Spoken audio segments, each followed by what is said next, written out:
ஓம் ஸ்ரீ குருவே நமக. சோதிக்க வந்தவர்களை கையாண்ட வினோதமும் உதியின் அற்புத சக்தியும் என்கின்ற 35வது அத்தியாயத்தை சீரடி சாயியின் ஸ்ரீ சாயி சச்சரித்திரம் புத்தகத்தில் காண்கின்றோம். இதில் ஞானிகளும் சாதுக்களும் கூட மனிதர்கள் தாமே. இவ்வாறிருக்க அவர்களை பார்த்தால் நாம் ஏன் வணக்கம் செலுத்த வேண்டும்? அவர்களுக்கு நமஸ்காரம் செய்யக்கூடாது, தட்சணையும் கொடுக்கக்கூடாது. அவர்களுக்கு மரியாதை ஏதும் செய்யக்கூடாது. ஏனெனில் அது பக்தியை கேலி செய்வதாகும். சீரடியை பற்றி சிலர் சிலவிதமாகவும் வேறு சிலர் வேறு விதமாகவும் பலர் பலவிதமாகவும் பேசினார்கள். ஆனால் அவை எல்லாவற்றையுமே நாம் விளங்கிவிட முடியாது. சிலர் சொன்னார்கள், தரிசனத்திற்கு போனால் சாயிபாபா தட்சணை கேட்கிறார். சாதுக்கள் திரவியத்தை சம்பாதிக்க முயலும்போது அவர்களுடைய சாதுத்துவம் அடிபட்டு விடுகிறதென்றோ. குருட்டு நம்பிக்கை நல்லதென்று. பிரத்யட்சமாக அனுபவம் கிடைத்த பிறகே நான் என்னுடைய மனதில் எவ்வழி செல்வதென்று முடிவு செய்வேன். பணத்தின் மீது நாட்டம் கொண்டவரின் ஞானித்துவத்தை என்னால் மெச்ச முடியவில்லை.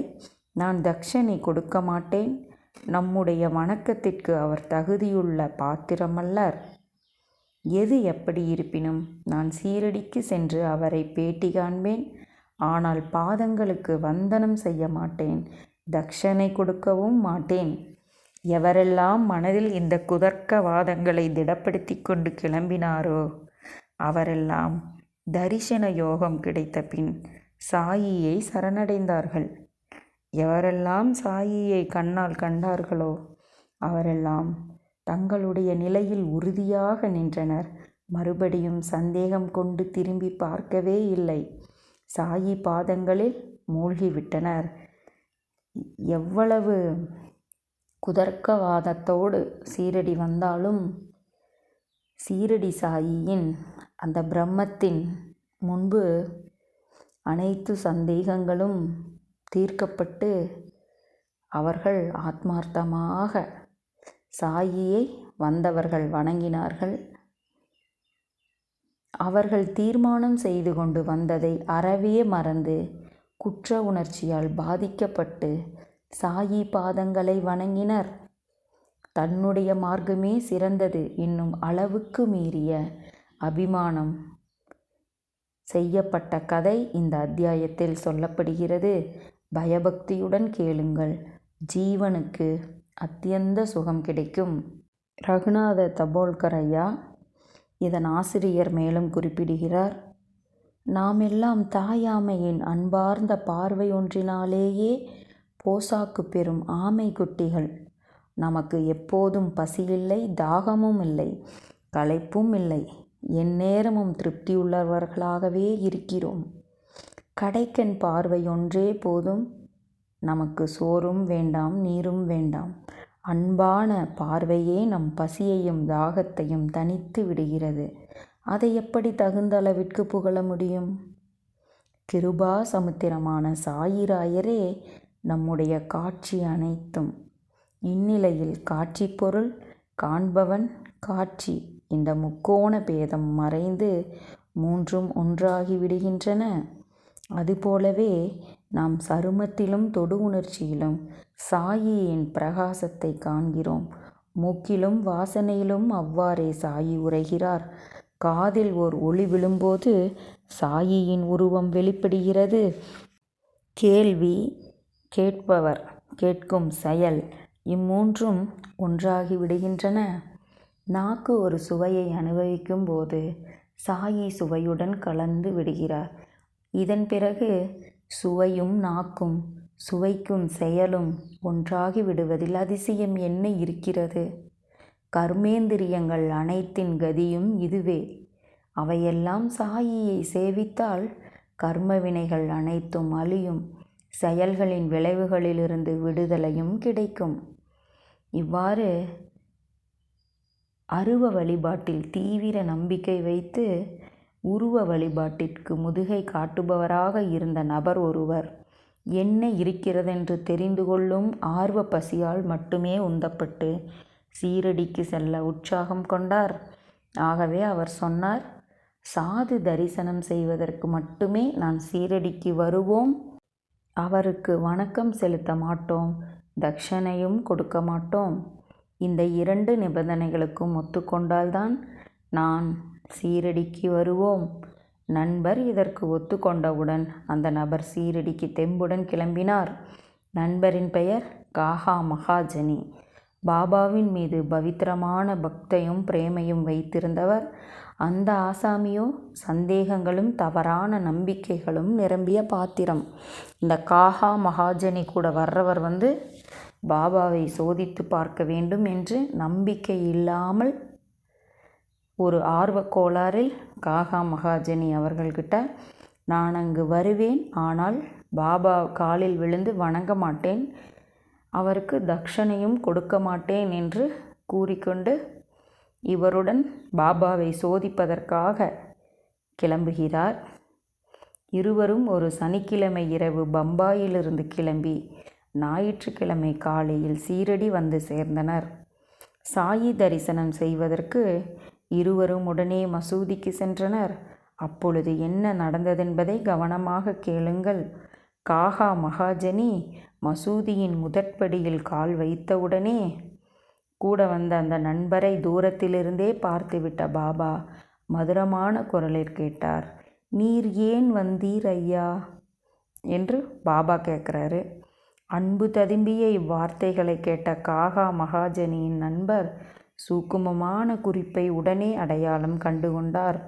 வாக்கியத்தின் அமைப்பும் வார்த்தைகள் உச்சரிக்கப்பட்ட பாணியும் அவருக்கு தம் தந்தையை நினைவூட்டின. நீர் ஏன் வந்தீர் ஐயா என்ற வார்த்தைகள் வெளிவந்த ஸ்வரம் காகா மகாஜனியின் நண்பரை வியப்பில் ஆழ்த்தியது. இனிமையான அந்த குரல் அவருக்கு தம் காலமான தந்தையை ஞாபகப்படுத்தியது.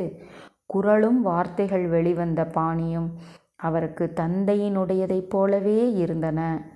பாவனை செய்தல் பூரணமாக யதார்த்தமாகவும் துல்லியமாகவும் இருந்தது. அந்த நண்பரோட அப்பா அதே மாதிரி தான் பேசுவார்.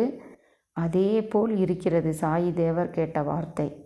ஓ, அச்சொற்களின் மோகன சக்திதான் என்னே! காகாவின் நண்பர் வியப்படைந்த மனதினராய், இவை என் தந்தையின் சொற்களே, குரலும் எனக்கு நன்கு பழக்கப்பட்டது என்று சொன்னார். காலம் சென்ற தந்தையின் பேச்சை போன்றே வெளிவந்த வார்த்தைகள் நண்பரின் இதயத்தை தொட்டுவிட்டன. ஏற்கனவே செய்து வைத்திருந்த தீர்மானங்களை விசிறி அடித்துவிட்டு பாபாவின் பாதங்களில் தலை சாய்த்தார். காகா மகாஜனி கிட்ட வரும்போது என்ன சொல்கிறார்னா, நான் வருவேன், தரிசனம் செய்வேன், ஆனால் பாதங்களில் விழுந்து வணங்க மாட்டேன், தட்சணையும் சமர்ப்பிக்க மாட்டேன் என்ற ஒரு குறிக்கோளோடு இவர் இங்கு வருகிறார். ஆனால் பாபாவின் பாதத்தை விழுந்து வணங்குகிறார். பின்னர் பாபா காகாவிடம் மட்டும் தட்சணை கேட்டார். காகா மகிழ்ச்சியுடன் தட்சணை கொடுத்தார். இருவரும் திரும்பினர். மறுபடியும் பிற்பகல் வேளையில் மசூதிக்கு சென்றனர். இருவரும் சேர்ந்தே சென்றனர். இருவருமே பம்பாய்க்கு திரும்ப வேண்டும். காகா வீடு திரும்புவதற்கு அனுமதி கேட்டார். பாபா மறுபடியும் தட்சணை கேட்டார். இம்முறையும் பாபா எனக்கு 17 ரூபாய் கொடு என்று காகாவை மட்டுமே கேட்டார்.